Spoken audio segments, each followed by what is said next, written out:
বাড়ির সবারই খাওয়া হয়ে গেছে? না, বাড়ির সবারই খাওয়া হয়নি আর তুমি খেতে বসে গেছো কেন? ডাক্তার বলেছে আমাকে সুগার জল খেতে, তাই আমি খাচ্ছি। ডাক্তার তো অনেক কথাই বলে, তা বলে কি সবাইকে বাদ দিয়ে তোমাকে আগে খেতে হবে? চাও শিগগিরই সবারই খাওয়া হবে, তারপর তুমি খাবে।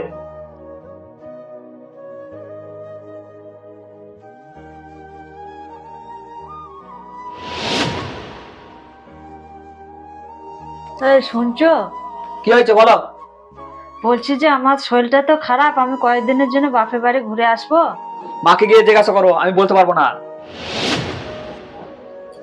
মা, কি হয়েছে? আমি কয়েকদিনের জন্য একটু বাপের বাড়ি যাব। কিসের বাপের বাড়ি? কিছু হতে না হতে খালি বাপের বাড়ি বাপের বাড়ি, যাও এখান থেকে।